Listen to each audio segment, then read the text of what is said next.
Okay, good day, everyone. I welcome you to the second chapter of the 2001 University of Ibadan Law Class Webinar Series. Our topic today is prevention, management, mitigation of disasters.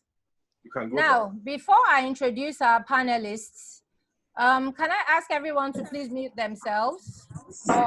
Okay, I guess Mr. Oye will do that. We would like to have the chair of our board of trustees give us a quick hello. So we welcome Mr. Folashegun Jayesimi. I'm trying to get myself back to you. Oh, I'm here now. How are you? Long time. Very well, sir. I'm fine, thank you. Yes, long time. Yes, How have you thank been? you. Thank you for all the hard work and trying to get us back to the learning ways. Some of us are struggling seriously in this learning environment. Even though as lawyers, we have to continue to study and try to learn some more. I dare not compare myself to the Salakos, to the Chikwendus, and to the Okweyemis of this world. They inspire people like us. You know, back in the days, some of us would wear baggy jeans and torn shirts, trying to feel hip, you know, and we thought we could mix that with academic excellence. It was a difficult task. Till today, Chikwendu still call me the law, just because I used to pretend like I knew the law at the time. But we thank God now for having all of us in this space and time, and for us to at least attempt to continue the good work. So I thank you so much, guys. I thank you, Opeyemi, for being a leading light in this journey. I thank Samuel. You are a whiz kid. You have shown all of us that if you put your mind to it, you can move mountains. So, and you have been moving mountains globally. I'm always so proud when I tell people, it's my friend, though, the DLE Piper, it's my friend, you know. So, and you know how many favors I've come asking of you. And don't forget, that's for life. I will continue to knock on your doors, just like we have called you today to come and shed some light on this. Without much ado, I would wish all of us a fantastic deliberation, and I hope and pray that we take so much away from these discussions. Thank you so much. Thank you. Thank you very much, Mr. Jayesimi. Nice to have you here. Okay, so in life, as we know very well, with all its twists, turns, and different exigencies, there's always some likelihood of some sort of disaster which may happen, may or may not. Well, we're here today to discuss how to prevent those disasters which are avoidable, as well as manage and mitigate those ones which nevertheless happen despite our best efforts. To discuss this topic, we have on our panel Engineer Ayo Adefisayo. Engineer Adefisayo is a health, safety, and environment manager at Intercon Partnerships Limited. He will be discussing with us prevention of disasters. Next up, we have Mr. Samuel Salako, who is a partner at Olajide Oyewole Legal Practitioners, as well as a member of DLA Piper Africa. DLA Piper Africa is a network of lawyers in over 40 countries worldwide. He will be discussing with us managing these disasters when they happen. And finally, we have Mr. Stanley Chikwendu. Mr. Stanley Chikwendu is the company secretary and head of legal and corporate services at Law Union and Rock Insurance. He shall be enlightening us on how to mitigate the fallout of these disasters so as to reduce the effects on us. And so without much ado or time wasting, let's get into our topic. We shall begin with Engineer Ayo Adefisayo, who will be taking us on prevention. Over to you, sir. Your 10 minutes starts now. All right. Thanks so much. You are all welcome to disaster prevention. My name is Ayo Adefisayo. As you have been told, all I do in the last 25 years is all about safety. But today, we're looking at prevention of disaster. In all human endeavor, we make efforts to plan, even with the best of planning, implementation, execution, we still have disasters. We have disasters. What exactly is a disaster?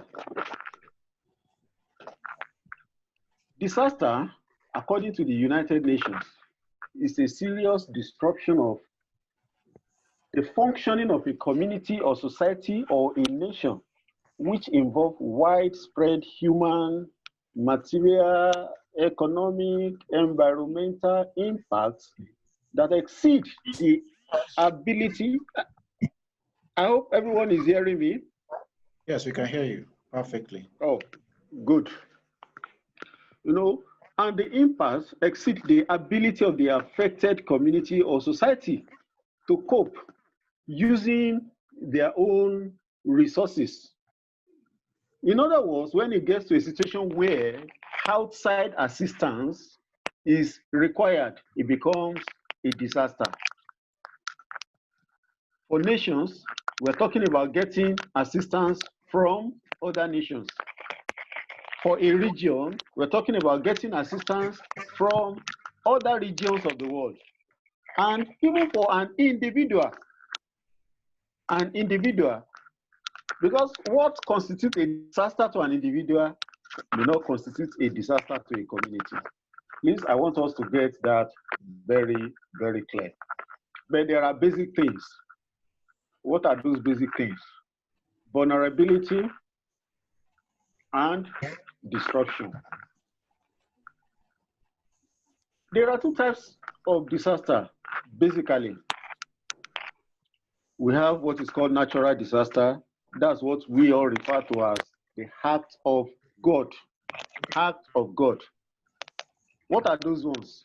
Examples are earthquakes, tsunami, volcanic eruptions, flood, wildfire, epidemics, or pandemics, the type we are in currently that is making us to do this. You know, what about pests, droughts, heat wave, and so on. Those things are natural in nature, and there is little you and I can do about those ones. Then we have the man-made.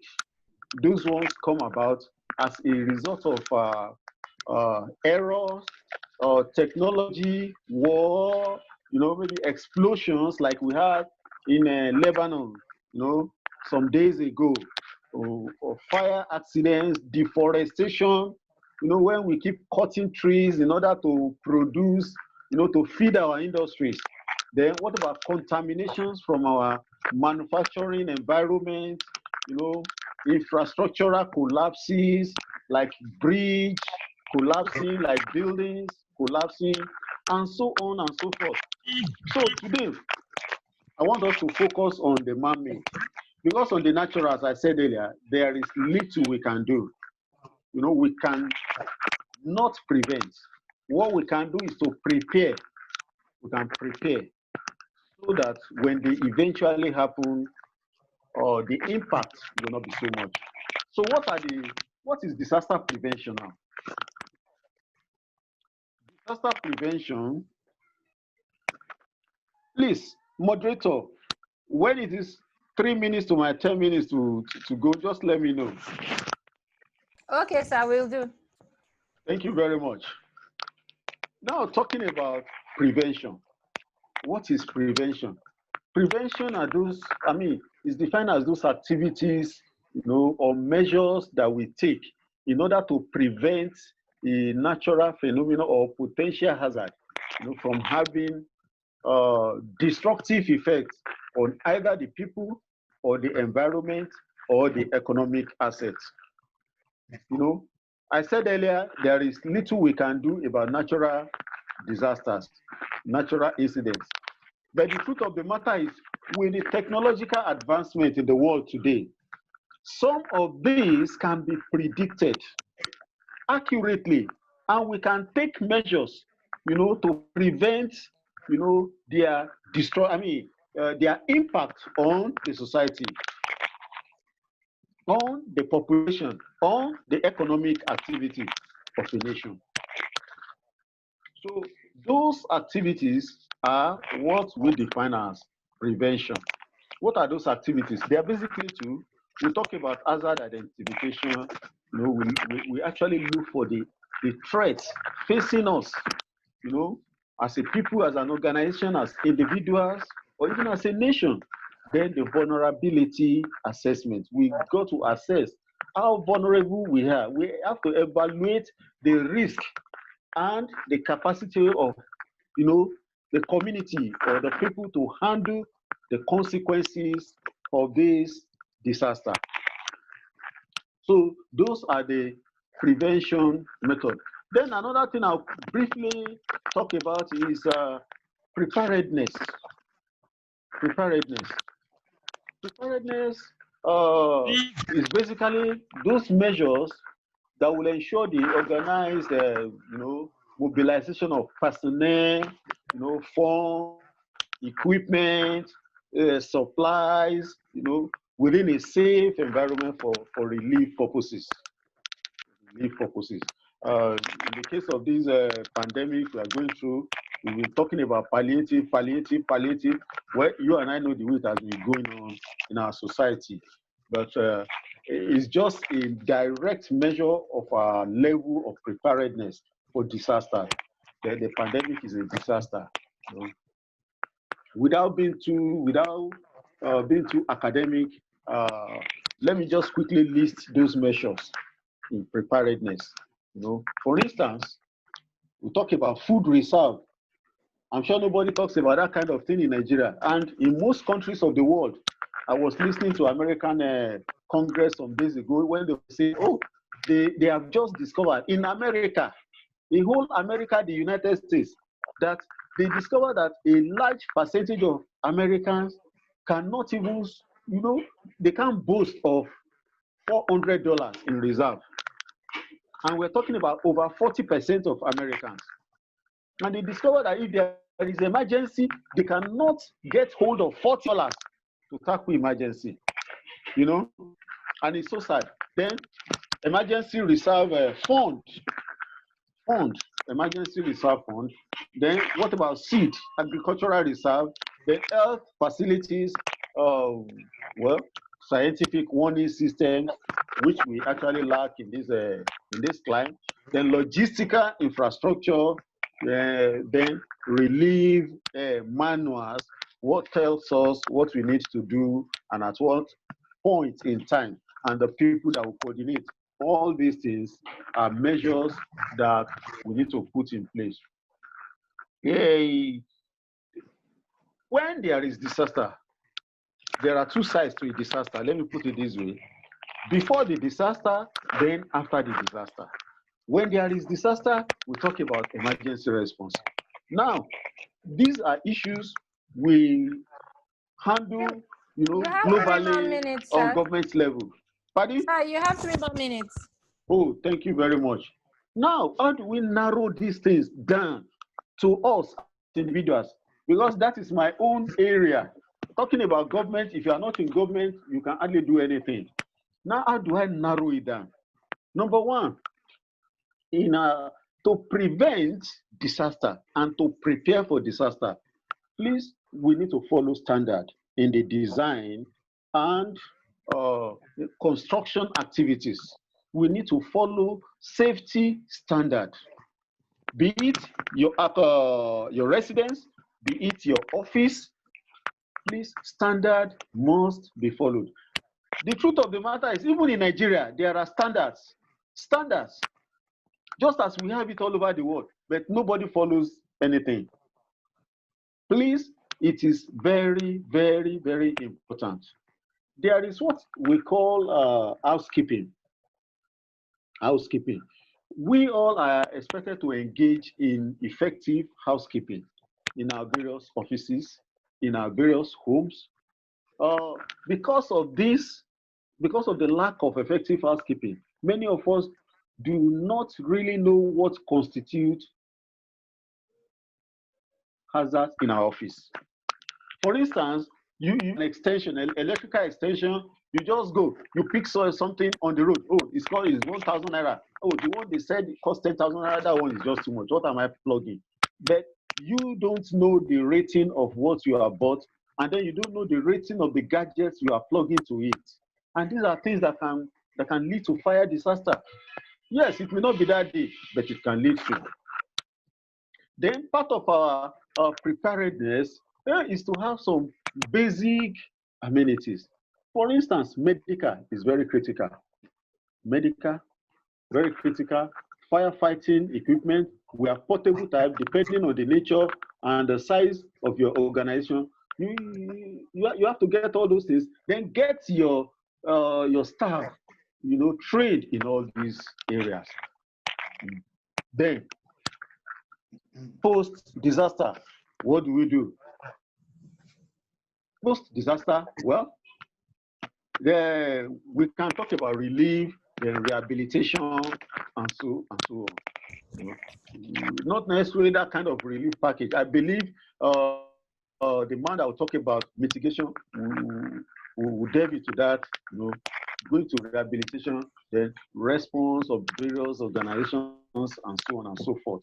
And thank you very much, finally, sir. go to Yes. reconstruction. And in conclusion, Yes. disaster mainly occurs when vulnerability and hazard meet and they form an alliance. We have what is called disaster. Thanks so much. I really appreciate. Thank you very much, Engineer Defisayo. That was quite enlightening. I like the last thing you said. You said the disaster is worse when hazard and vulnerability meet. Yes, very good. So in a nutshell, on prevention, the thing I took away was that we need to follow proper safety standards in everything we do. In building our structures, and even when they are built, even inside, effective housekeeping, I will just bring it down to a very basic level. Basically what he's saying, have your first aid kits, have your fire extinguishers, make sure that your staff, whether at home or at work, have basic first aid training and know what to do. They know what to do with the first aid kits. They know how to handle an extinguisher. Your family members, even children, there's always something that children can also help you do in a disaster. Even if it's just for them to remember which entrance to take out of the house and get out of the building. So thank you very much, Engineer Defisayo, for that. Thank you, thank you. Next up, we have Samuel Salako. Samuel Salako shall be talking to us about the management of disasters when they do happen, despite our best efforts. Samuel Salako, can you hear us? I can hear you perfectly. Thank you very much. Yes, we can hear you. We can hear you. I'll give you a thumbs up. So your 10 minutes begins now. Okay, thank you, everyone. I'll take off from where the engineer stopped, which is that we need to be prepared for some disasters. How do you prepare? I think some of them are actually very commonsensical. And some of them are things that we see around us, but we believe that they are too sophisticated for us. Let me tell you what you do, because I'm just going to speak from experience from what we do here. For you to, yes, disasters will occur. He said something about ensuring that you look at all aspects of possible areas where these disasters can occur, from buying the common plug to even how you put up your buildings. These are very important considerations. For the people that, constructed our office building, I know the extent to which we had to go to ensure that some of the materials we bought, although expensive, had to meet some standards. Not because we had the money to try, but because we're looking at things beyond just the money that we are spending at the time. So in doing everything, and this goes beyond your business, even your homes, be very mindful of the sort of things that you bring to your homes. They're important. Regarding to your office, another area you can prepare is that, do you even implement health and safety measure in your office? Do you do fire drills in your office? Do you even know what it is? It's as basic as that. I do it, we do it in the office, and I do it in my house. I have 2 small kids and a madam. But we have accustomed ourselves to the fact that anything can happen at any time. What do you have in the middle of the night? Do we do it? You need to do it. And thirdly, before I go into the main presentation, you need to have the details of the nearest fire safety or fire brigade in your area. You need to, if possible, establish a relationship with them. You don't know where you might need it. Trust me, it's very important that you do. It doesn't cost a thing. I'm not saying go and give them money, but establish a relationship. Have their numbers, establish a relationship, know 1 or 2 people there, so that when you call, they can put a face to the person calling and they can give you more attention than if you don't. Now, so mitigating losses from insurance from a law firm. Insurance is expensive, but it's actually very cost saving. We have about 12 insurance running at the same time. Cost a little bit of money, but what it does for us is that it gives us assurances, and it also makes sure that, 1, we meet some statutory obligations, and 2, we also meet some group obligations. What are the things that you're supposed to insure against? There are 3 possible areas, and you'll be looking at 1, you're looking at your office assets, you're looking at your staff, and you're looking at yourself as the law firm owner or principal partner. Office assets obviously will include building, the content, the building that you're operating from. It could be rented, it could be your own, the insurance to cover that. Content, your books, your equipment, all those fanciful artwork you've put together, all those expensive books you bought. Are you looking after them? Yes, you clean them every time, you open them once in a while. What happens if there is a fire? What happens if there is even burglary? What happens if there's natural disasters? There's actually a very simple way. I'll leave Stanley to deal with that, being an insurance man, to deal with this. What is called all risk insurance. If you have an all risk insurance, what that does, it can protect your business premises from fire, from burglary, from natural disasters to a reasonable extent. What do you need to do? Just get an insurance code. Let them come in, give valuation of what is in your office premises. You will have to go through a minor inconvenience of listing out everything so that value can be put into it.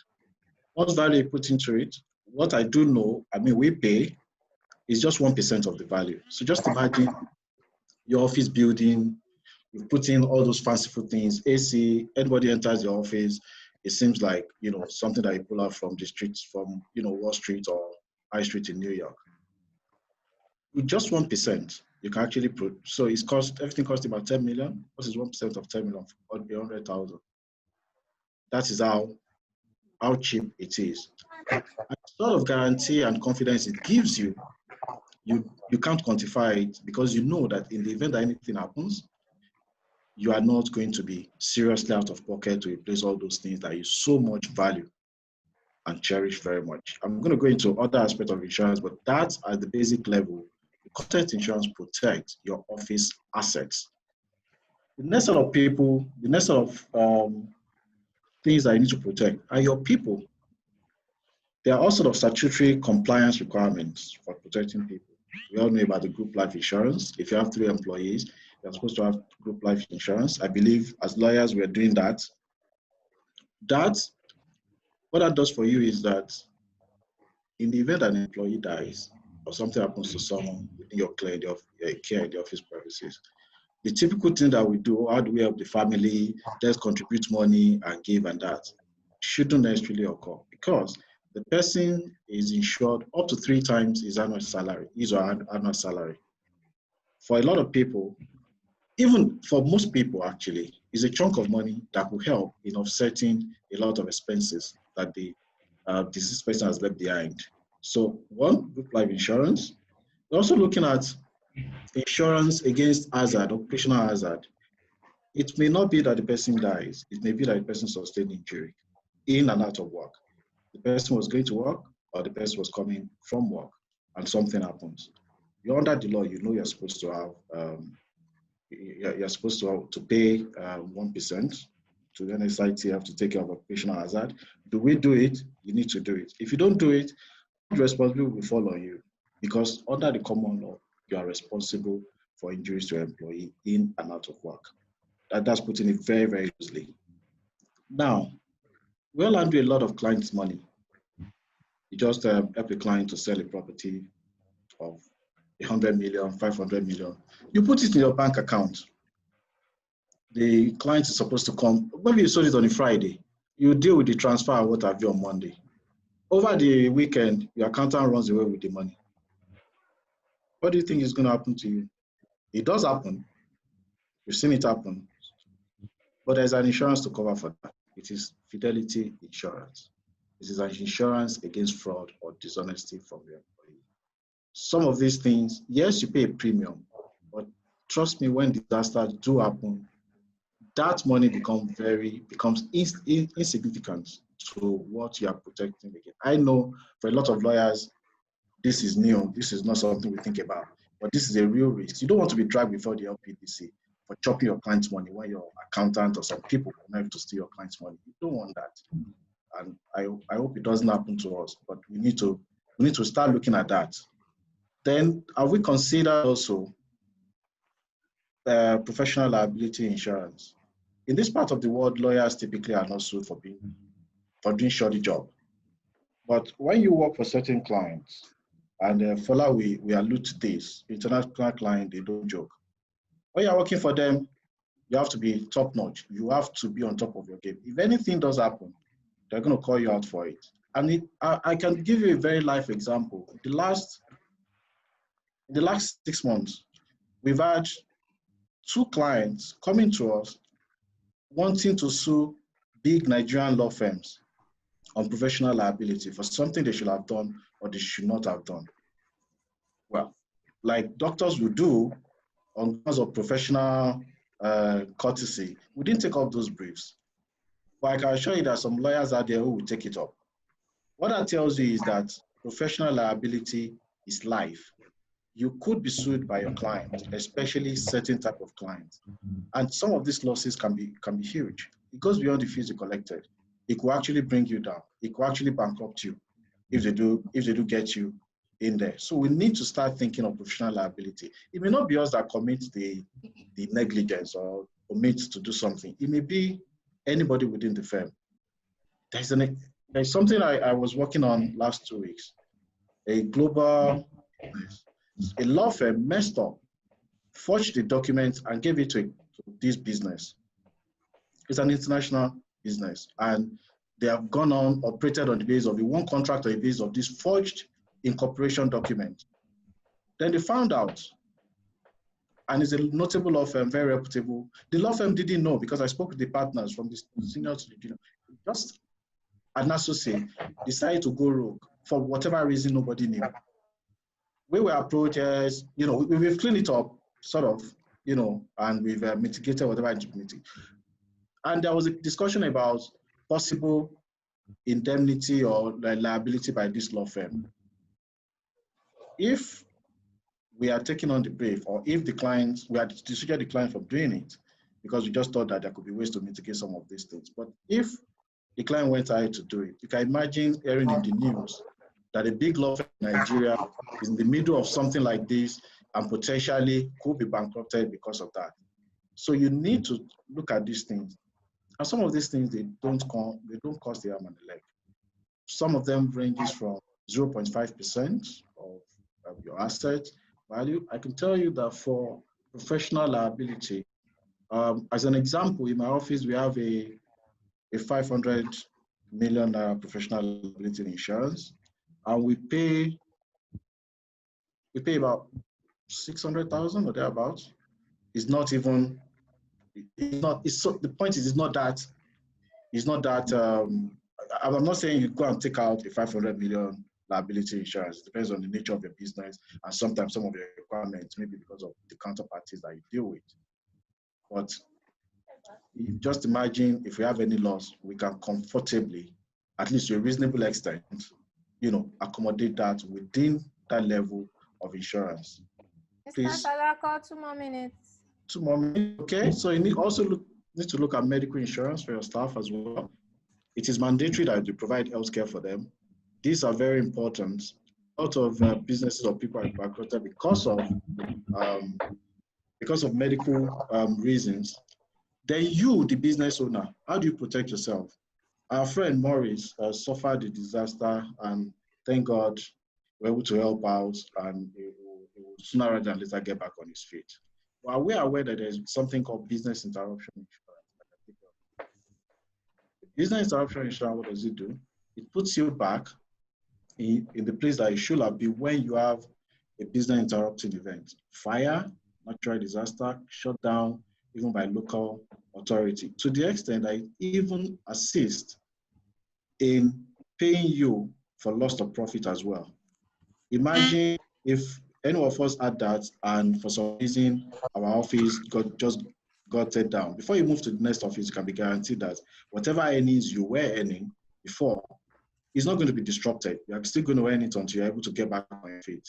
I think that is very important as law firm owners to look at, because we have responsibility to our staff and to a whole lot of people, whether you are undergoing disaster or not.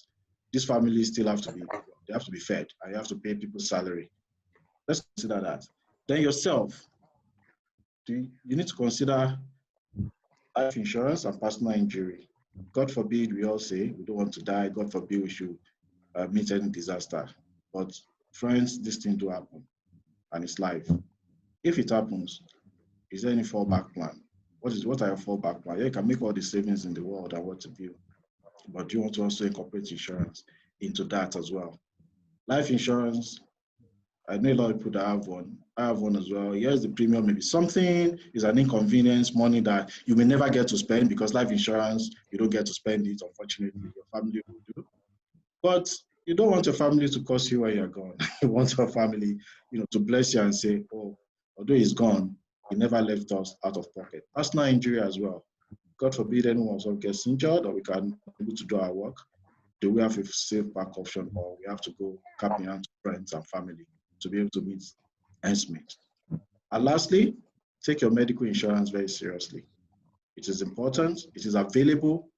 It is everywhere now. It's no longer it's not a big deal anymore.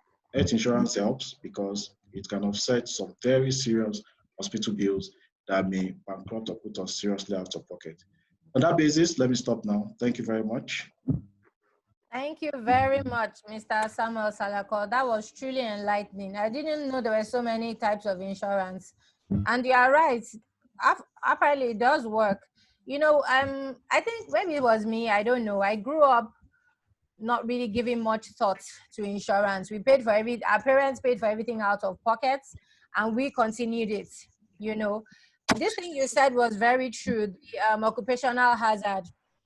In the last 1 month, in the last 2 months, my husband's company had an employee that was injured. He had to pay almost $500,000 out of pocket in loot for them to treat this guy, operate on him, and just do everything. My driver had a medical emergency. I had to scramble to get the money for him to get an operation. This was all in the last 2 months in this COVID era. In fact, both employees, they don't understand what we went through to come up with that money to make sure they were fine. So it was from there I told my husband that I think we should, even if it's basic, we need to put them on a medical insurance plan, because we were paying for everything out of pockets and it was horrendous. So, I'm so happy to know that this insurance works in Nigeria. I think I used to look at insurance like a pension plan where they would just run away with your money. All the old pension companies that have run away with all our parents' money, So that's how I looked at insurance. But now I'm happy to know that apparently it must be working. So I'll look into all the types of insurance that you said concerning myself and those that work with me. So thank you very much. That was enlightening. Good. So last but definitely not the least, we have Mr. Stanley Chikwendu. He's going to be taking us on mitigating the effects of disasters.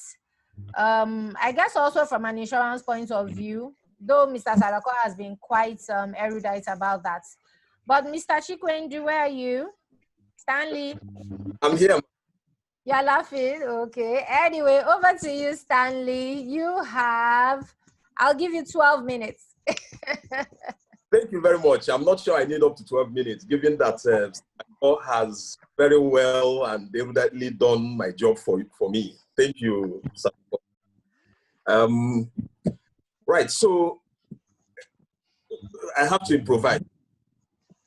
So let me approach the subject from different angle. So much, Salako. So let's look at risk generally. Let's explore the concept of risk and insurance. I'm happy he mentioned Maurice, but I would like to go beyond Maurice. I would like to remember at this point some of our colleagues that have attended before us, particularly those that we lost this year. May their souls rest in peace. That's Ben and Eddie Anwole. And of course, Maurice. I just hope that the families that Ben and the Anwole left behind are fine. They made enough provisions in their lifetime for their loved ones. But I'd also like to remember Maurice, who lost his practice, so to say, in a fire disaster. That's a very horrible thing. Those are horrible incidences. Like Ayo mentioned, so disasters can be man-made, it can be natural. I am sure the day the incidents happened, Maurice incidents happened, I'm sure he was at the office that day. Ben, probably, I don't know how long he was sick before he died, but I know that I saw Ben not too long ago at Alausa Land Registry, doing his normal hustle. That was where I always met him, lifetime, doing his normal hustle. Maurice probably was in his office on the day of the fire incidents. So people hustle in Nigeria. People hustle. On top of that hustle, we have little or no social safety nets, as Salako alluded to. So with that in mind, nobody should tell us we should be able to do our hustle, with our mind at rest. No, if anything happens, if life happens, we have something to fall back on.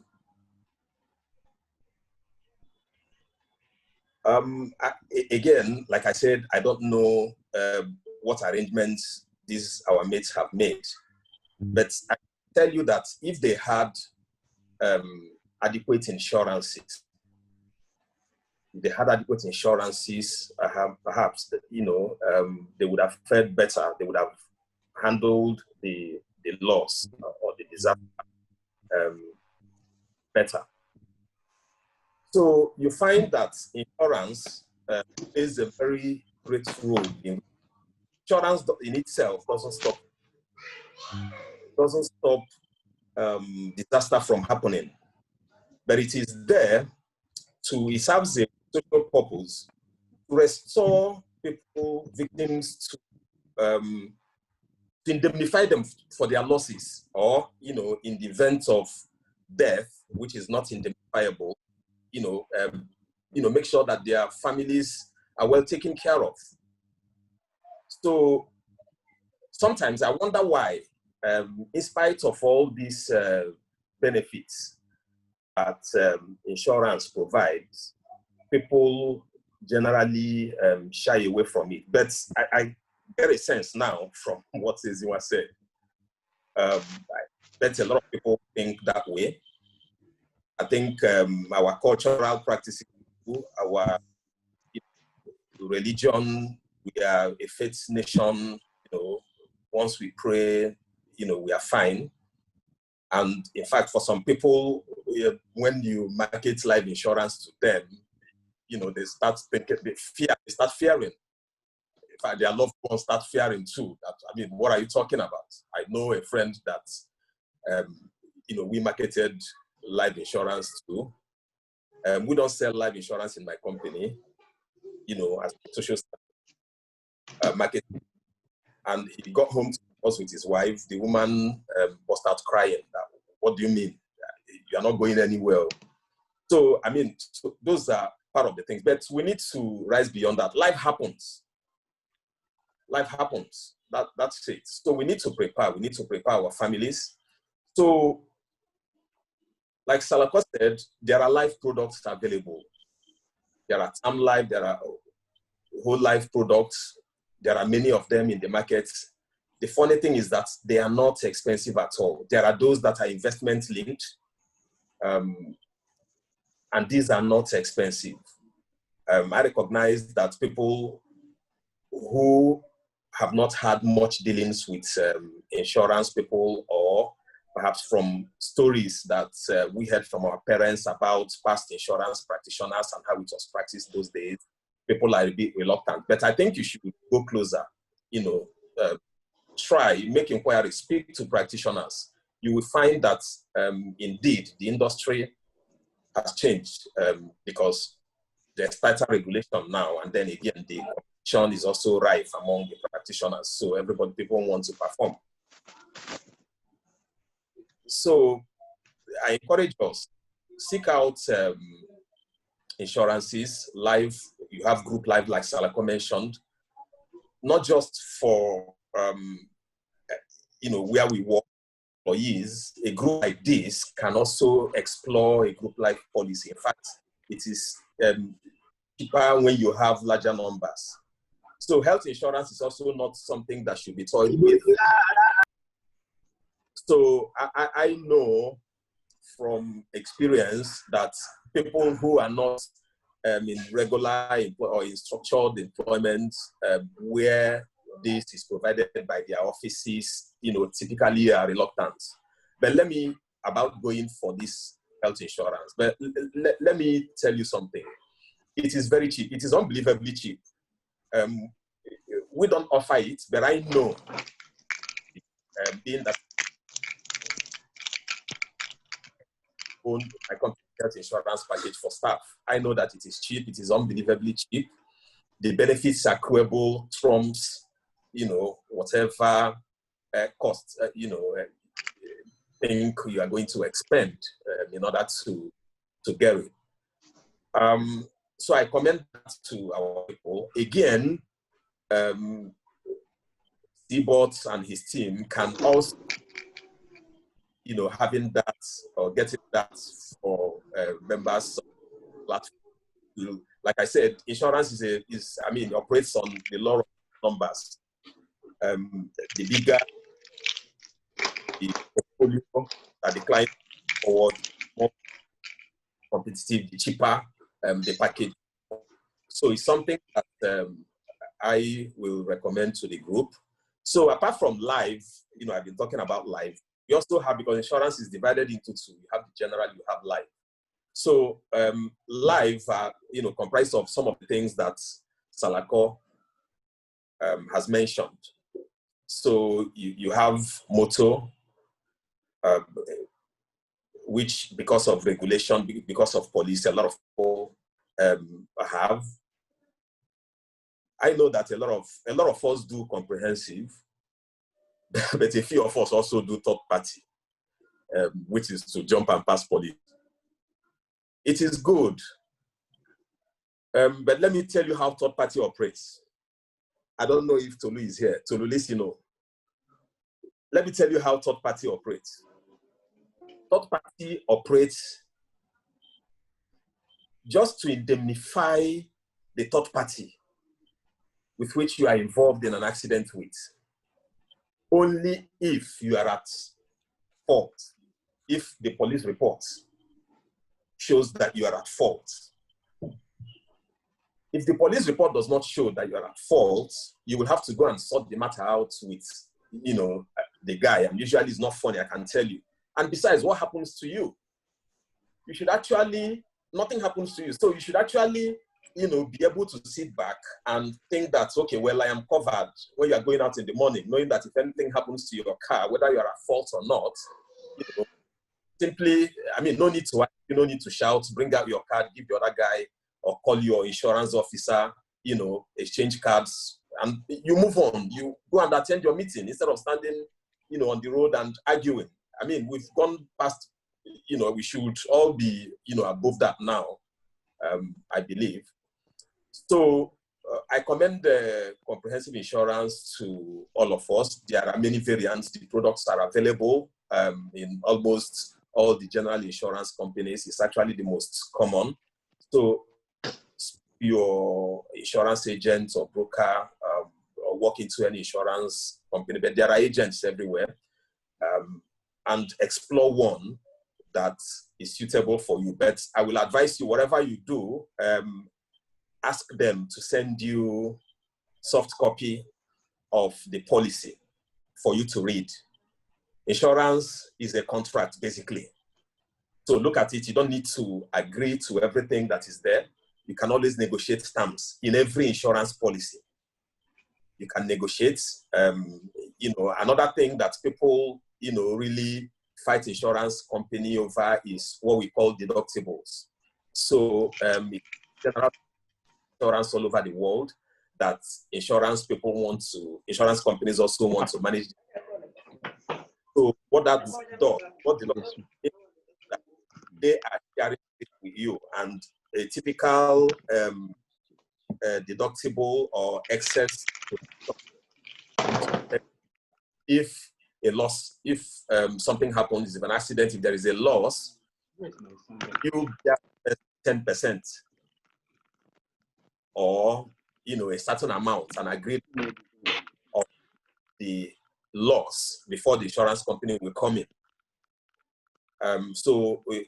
There is a good policy purpose for insurance companies doing that.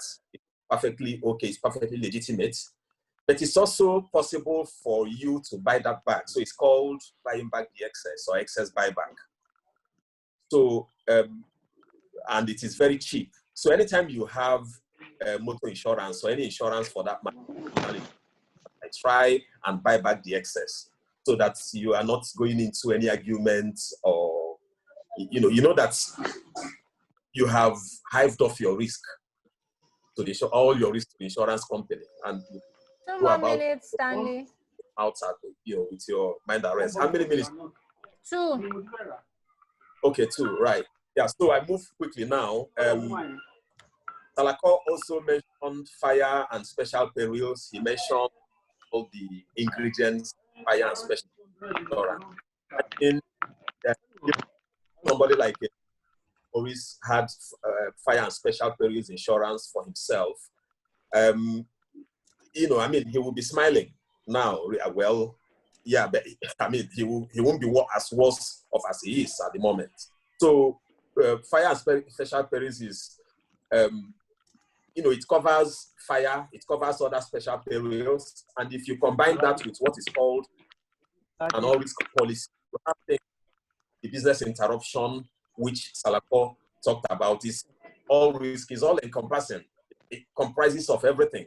And guess what? It is cheap. It is unbelievably cheap. Insurance are unbelievably cheap. So just check it out. Let's not sit back where we are and think that it's expensive, think we can't do it, or perhaps insurance companies just explore it. Guys, when we go out hustling, when we go out, looking for clients, when we go to court, we should focus on business development and not focus on something, what will happen to us if accident happens. We should keep our mind at rest. Let us externalize those risks. That's what wise business people do. And it's not it's not surprising that an international firm like Salako's firm has all the insurances that they mentioned. So I commend that to all of us. We should all look at it. But importantly, we should also look at professional indemnity. Salako has mentioned fidelity guarantee. It's perfect. It is perfect. We should all have it. And the example he gave is very apt. So I need not speak further on it. But professional indemnity, he spoke about, but let me also, why I want to mention professional indemnity is that, you know, I came across a statistic that shows that of all professional indemnity insurances in Nigeria, lawyers only have about 1.8% of those policies. And I ask, why? So you find doctors, hospitals, accountancy firms, you know, architects, civil engineers, even all these agents doing these surveyors and agents, you know, having professional indemnity insurances. Yet you have lawyers whose business really is legal risk management. I mean, it's a contradiction. You know, our job is risk management, and yet we don't manage our own risk. I mean, that beats me. So we should all get professional indemnity insurance. As Salako mentioned, it is cheap. I'm even surprised, you know, that for a firm like, you know, like DLA Piper, their, you know, limit on indemnity is 500 million. I mean, that's what a small accountancy firm will take. Salako, you know, speak to your brokers again. That amount is just for your firm. You should be talking about 5 billion. All right. Right. Okay, Stanley. So, right, and then for let me mention this too. In our class, we have people that travel a lot. I know that. So travel insurance, the funny thing is that these things are cheap. Travel insurance, for instance, with 2,500 naira, you get it, and then you travel wherever you all over the world, you know, where they have cover, and then you are sure that if anything happens to you, you know, if you have to go, need to go to hospital for any reason, you know, you are covered. I mean, I have experienced it 2 times, you know, so it works. It's not a question of anything. So as lawyers, I recommend all these insurances to you. But lastly,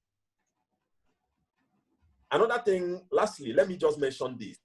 There is a concept that is increasingly taking hold all over the world, particularly in relation to groups and associations, and particularly in cultures where people think that insurance is a waste of money because, okay, what if we go to church? So nothing will happen. So even if we take insurance, nothing will happen. And so if nothing happens and the insurance expires, we lose the money goes.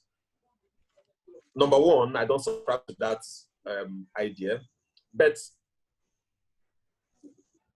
on the flip side, you can also look at it this way. So let's think about self-insurance. So a group like this, for instance, we can say that in addition to whatever insurances that our members will have individually, because we encourage them. Okay. Just give me a few moments. We can also get it.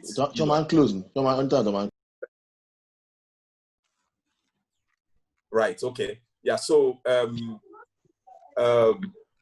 so we can, in addition, decide to be contributing money. I don't know what framework or what you know, the board of trustees will call it, but think about it. If everybody contributes maybe a social contribution or call it whatever of 10,000 naira every month, so that's apart from whatever levy that we pay, 10,000 naira social whatever, and then we say that if anything happens, you know, in the unfortunate event that, you know, we have the you know, anybody, we lose anybody, or we, you know, the Maurice case, God forbid, the association, instead of coming up at that time to start contributing, the association can actually dip in more hands from that fund to pay a pre-agreed amount to that person. And if nothing happens, So it's not a question of you lose the money to insurance company. That money stays there and it continues revolving. So, and then, the fund keeps growing and it will keep going because by the grace of God, nothing will, happen to any of us. Right? So this is it. Something that we all need to talk about. In conclusion, I commend insurance to all of us. I urge us to, like the first speaker said, be more mindful of our risk environment, and also know that it is not in all circumstances that risk can be avoided. So in such a case, let's think about, give serious thoughts to something to fall back on when life happens. Thank you, everyone. Thank you very, very much, Stanley. That was lovely. In fact, I'm very happy I hosted this session. I've personally learned a lot. And yes, I agree. At least the few ones I've done, like medical and travel, they do work. I was pleasantly surprised that they worked. I fell ill in Ireland last year, and they took me to the emergency room. All I did was sign a piece of paper, and that was it. And they treated me. So yes, it does work. In my own case. Sorry? I didn't even sign any paper. They just told you to go. Yeah. Well, I don't know, and you are correct. Maybe I bought the insurance for 6,000 naira. That was a drop in the bucket. Of course, I thought, I wasn't going to use it because I was only there for a week, but I had a tummy ache that I couldn't explain, and it was fine. So I guess it does work, but as I said, me personally, I have to disabuse my mind that insurance is not like our parents' pension where they are going to run away with our money. That is the first step. I have to know that insurance now works and that it's good for me to have it. So I guess we'll start with that. But Mr. Adefisayo, Mr. Salako, and Mr. Chikwendu, you've made valid points. Thank you very much for all the information. Now we're going to take some quick questions and comments. Please keep your questions and comments very short. And I'd like to start with Engineer Adefisayo because I think he has to leave us quickly. Engineer Adefisayo, without much ado, I'm going to ask, can you just give us some safety tips that we can carry out? I won't really say in our homes, as Mr. Salako said, the ones in our homes are commonsensical, but mostly in our offices, those safety regulations which are government mandated. They're mandated by the government, and a lot of offices and companies just, we just skive and try to dodge it. But really, they are government mandated, and from what you have said, they do save lives. So can you just quickly tell us some, Mr. Adefisayo? Akwayemi, you need to unmute him. Akwayemi. Oh, goodness. Can you all hear me? Yes, we can hear you. We can hear you. He can unmute himself. Okay, thank you. Okay. Mr. Adefisayo, can you please unmute yourself? Akwayemi, please send him a message to unmute himself. Okay. He probably is not there. I don't know. Oh, he's not there. Okay. Well, but he's still on. Okay. In that case, do we have anyone else who'd like to make a comment or ask a question from our panelists? Kindly use your raised hand icon. See Ola's hand up. Okay, so before we call Ola, Akwayemi, please, can you maybe send Mr. Adefisayo a text? Okay. A message while Ola's, you can unmute Ola, please.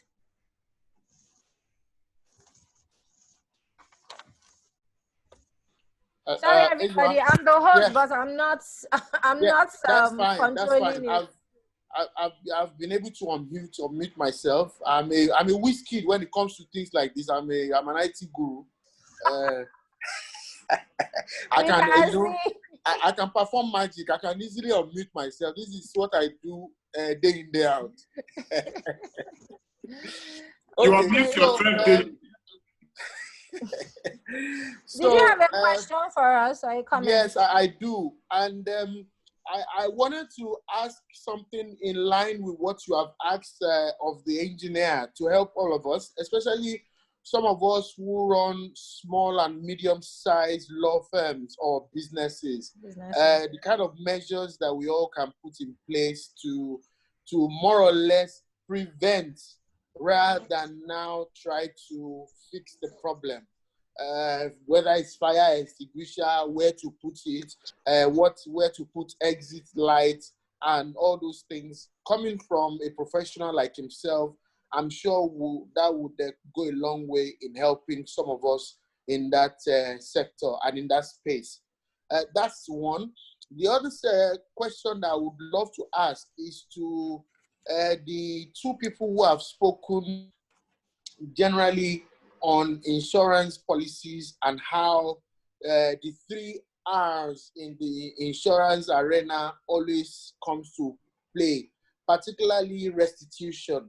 Now, for me, I'm a more traditional kind of person where I'm thinking, why don't I put my future in my hand and create my pool of funds for my tomorrow, either in case of any, God forbid, misfortune or any need later on. So should I take say for example, my 500,000 and go and buy land in Ibejuleki, cross my leg and hope that that land will be, say, 10 million in 10 years' time? And if it gets to that amount, I know that no matter the misfortune, my 10 million should be able to solve the problem.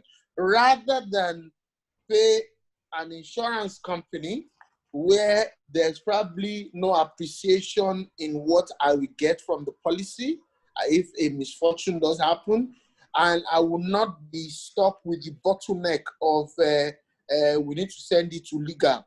From legal, it will go to underwriters. From underwriters, go and get your police report, and you're going back and forth. So I wanted my insurance gurus to help us balance it, that in the scheme of things, which one really should one embrace? Yes, thank you. Okay, fantastic. Thank you, Mr. Jaisimi. Okay, so I'd like to briefly apologize. Engineer Defisayo had another a prior commitment, and I think he has overshot the time he should spend with us. So he's going to do that. Anybody that has a question for Engineer Defisayo, kindly forward it to Mr. Orioye. He'll compile them and we'll get our answers back later. Now to Mr. Jaisimi's question. Would I think Samuel Salako, I think you should take that. I think you should both weigh in actually. Maybe you can do 1 minute with Stanley. Okay, thanks. Stanley, I hope you don't mind. Let me just quickly say first. Mr. Jaisimi, for your first question regarding for small businesses, what are the safety codes? There's a fire safety code actually that is available that I can look at.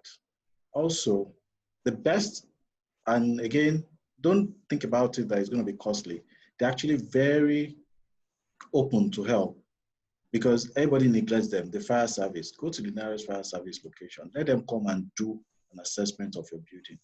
I think it's cost about 50K or thereabout. They will advise you where to put your exit, where to put your fire extinguisher, where to use as muster point, all those kind of things. In fact, for your building to be fire compliant, you must have a fire certificate actually, which they issue.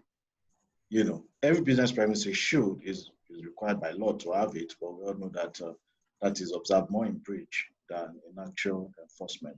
So go to the nearest fire station, invite them, they will be more than happy to help you because they are the least consulted agency, as important as they are, you know, and they will come in, do an assessment, advise you on what you're supposed to do, no matter the nature of your premises. And if you are able to comply, they will issue you with a fire certificate, a certificate that you comply with the fire measures. And as I said before, that also helps you to establish a relationship with them in the event that you need them, or even a neighbor. You know, I've had situations that in an estate where I live, there's a fire somewhere, and it's just a question of where is the nearest, blah, blah, blah. So someone just picks up a call and call whoever, and they come running down. You never know when this may be useful. That's regarding the first question.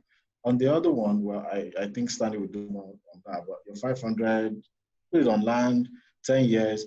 When in Lagos, you want to put 500 for land in 10 years and not build it and not take it from you. You can't do that. You know that. Your land is gone, but your 500 with insurance is not gone. No money can go and take that. But jokes aside, there is as a person, and most of us are in our 40s, 50s now. So we are there. We are in that bracket where we're thinking more of the future than than we used to when we used to blow money in UI. Right now we all should strive to have different mix of investment in property, liquid assets, bank account, things can easily sell, and of course insurance. I'll give you just an example. It's not so much as to expose my private life, but to just give you an example how this thing works. So let me just give you a general example. So let's imagine that you have 30 million naira savings. You live in your own house, whatever is what, but let's leave that aside. And you're able to take insurance, group life insurance, for instance, that pays 3 times your annual income. And let's say your annual income is about 10 million a year.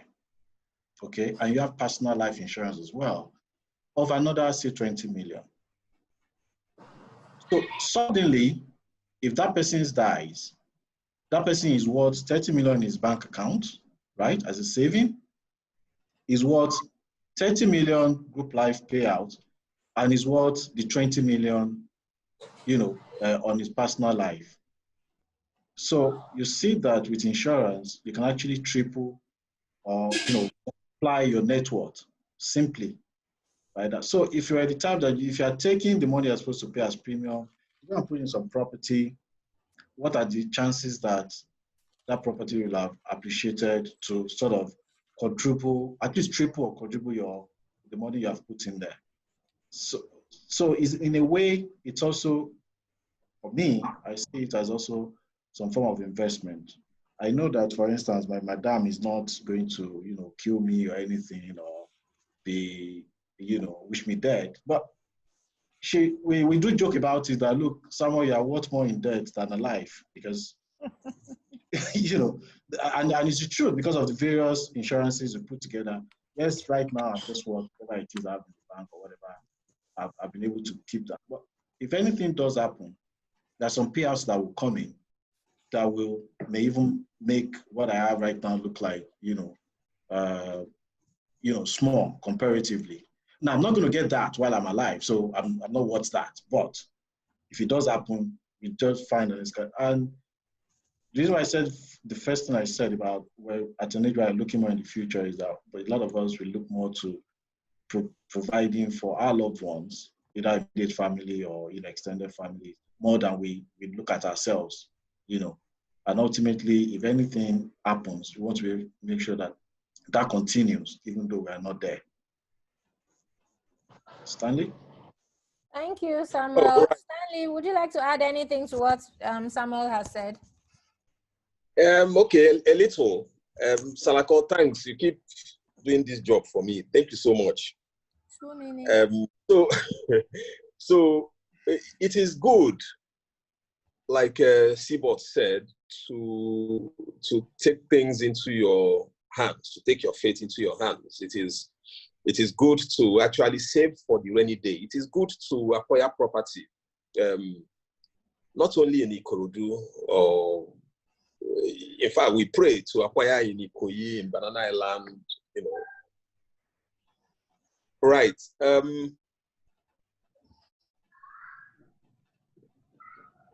Yeah, and we pray for our investments to appreciate over time, to quadruple over time.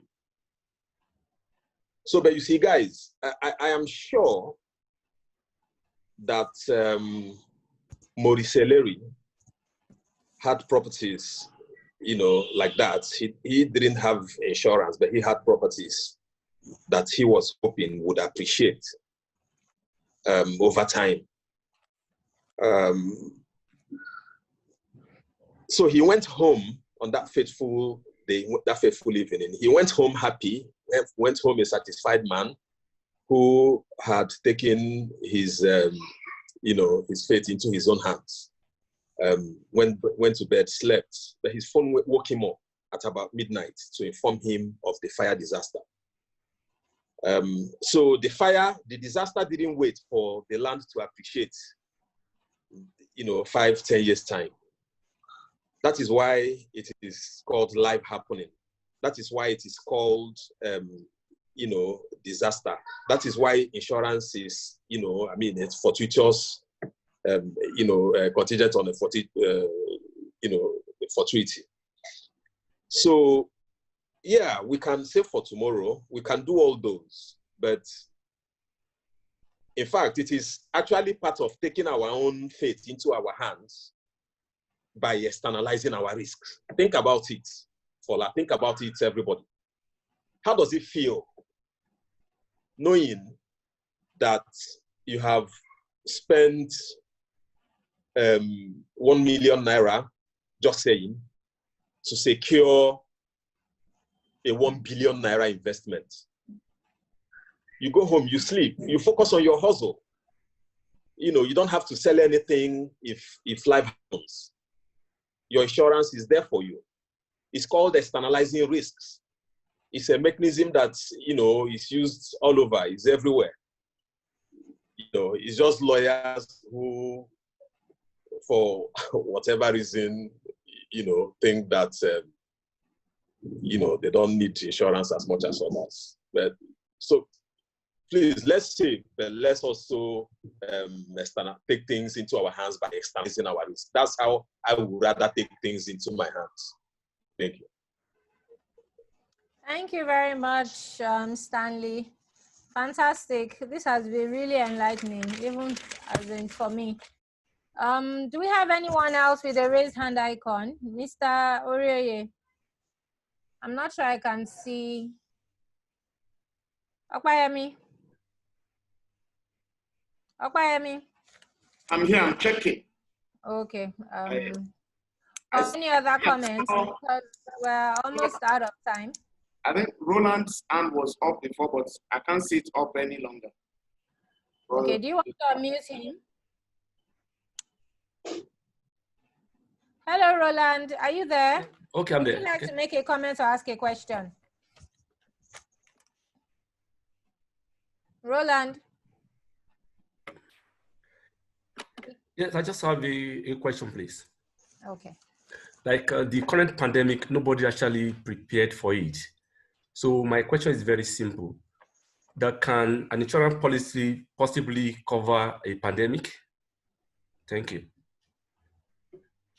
Business interruption insurance. Stanley, did I get it? We all need business interruption insurance. Okay, so that's it.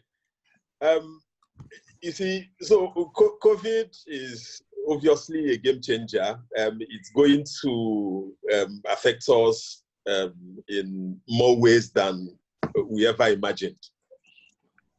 Currently, so that business interruption you mentioned, as well as, business interruption, doesn't quite cover it. So it's, so natural disasters such as this, declared by World Health Organization as a pandemic, are usually accepted in insurance policies. So if you check every life policy, for those of us that have life policies, you can just, take a glance at it, you will see that under exceptions, that pandemics are accepted.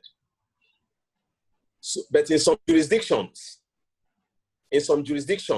some companies, for whatever reason, based on their own internal, risk framework, actually buy out, actually negotiated, well, because it happened before, actually negotiated and, without knowing that the pandemic will happen, but they paid seriously for it. in order to have that in their policies. But generally, it is pandemics declared as such by WHO are usually exempted from insurance coverages.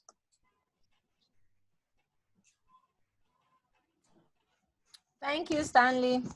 Roland, I hope he has been able to enlighten you more.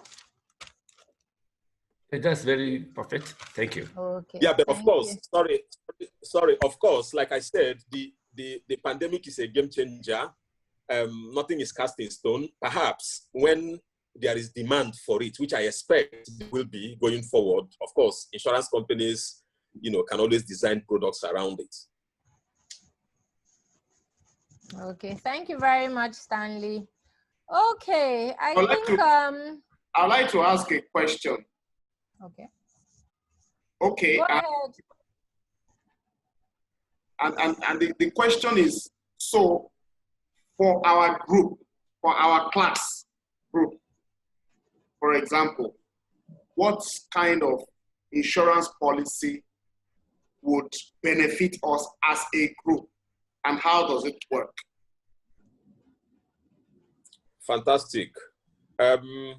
So as a group, we can have life insurance policy. There are various variants in the market.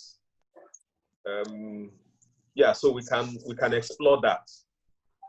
We can also come as a group to take out certain other insurances like motor,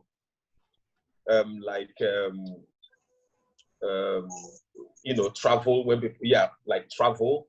I can does it. I know that I can does it. Yeah, essentially motor and travel. I'm not sure, professional indemnity, can be done as a group because there are various, people have various risk profiles. So, but we can have group motor, we can have group general, group personal accidents covering us. And there are many variants of this. We can have those too that cover our families and dependents. I mean, you have what we call teen personal accident, which is a variant of general accident. So that one covers children and teens wherever they may be in Nigeria.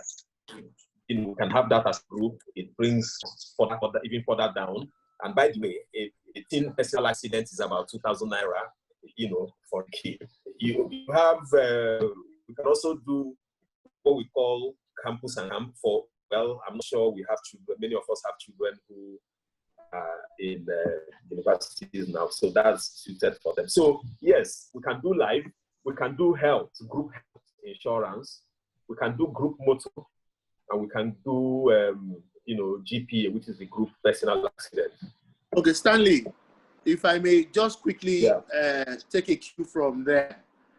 I know that the issue of medical insurance and group insurance of any sort has been part of things that the members of the group have discussed individually and collectively over time. But sadly, we've not been able to drive it to the next level. I'm thinking that maybe the way you can help us, we're to have someone like you in your position, is maybe for you to say you could help us prepare like a proposal. Don't worry, you're not proposing for us to say yes or no, but maybe in the framework of the kind of proposals that your business development guys send to potential clients, where you'd be able to highlight the different policies that were official to members of this group. Maybe you can do it, say, if 10 people get on it, this is how much it will cost. If 50 people get on it, this is how much it will cost.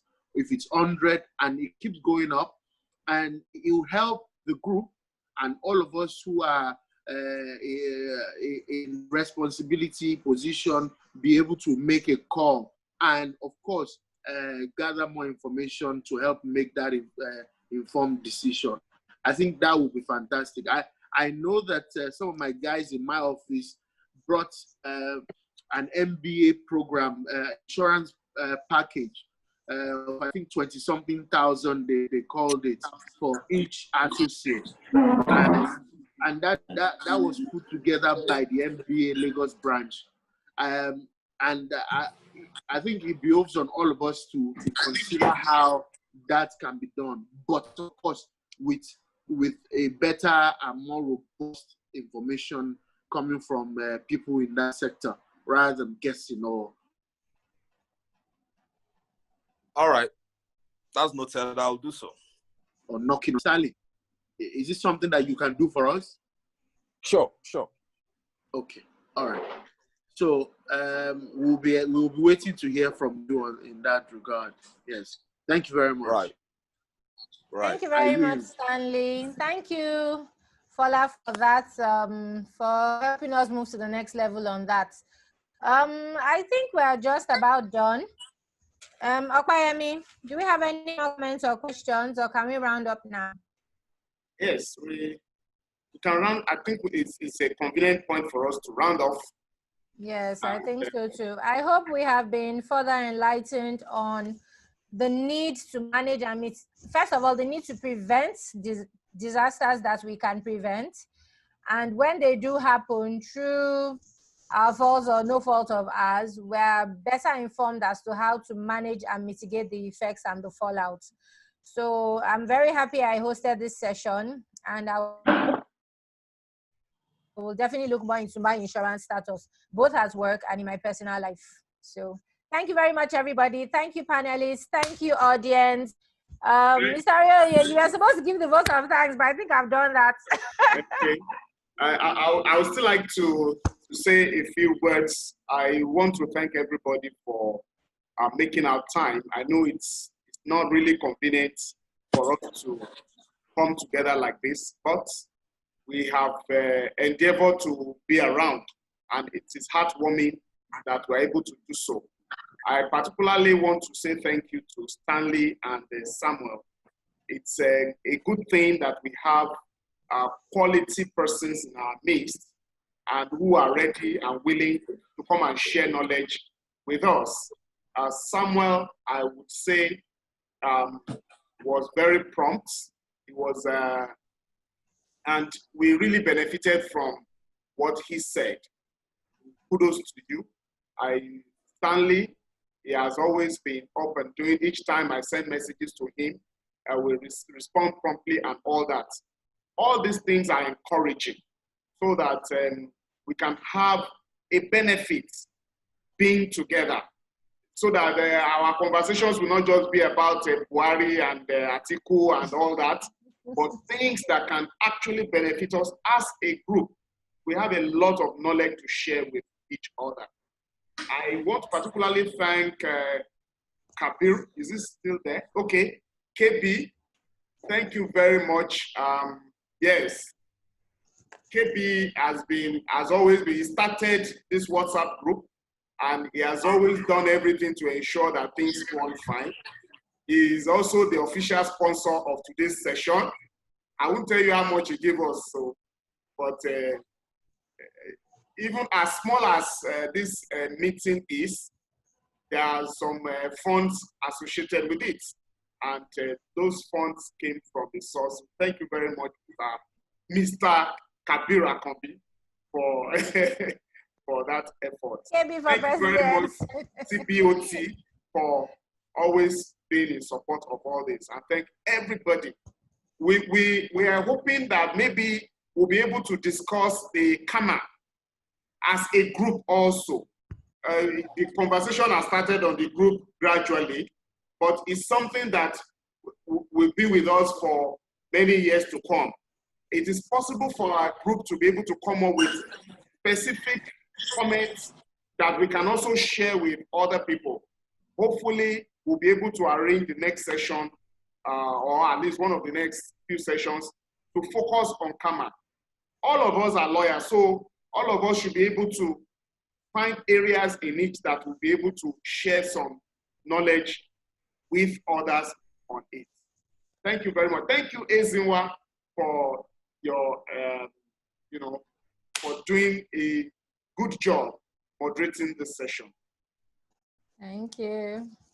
Thank you very much, Kwayemi. Thank you, Samuel Salako. Thank you, Falaja Please, Isimi. I have a question Thank you, for Stanley. Okay.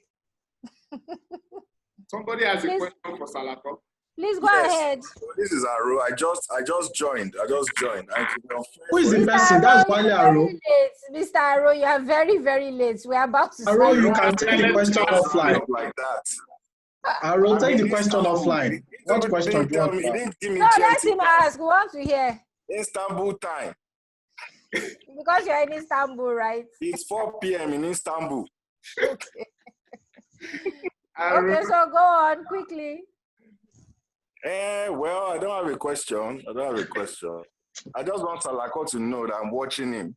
I don't think you can just start a Zoom meeting without telling people. Okay, everybody that joined us, thank you very much for joining us. We look forward to chapter 3. Mr. Aro, we're not asking you anymore. Bye. Thank you. Bye, everybody. Thank you for having us. Bye.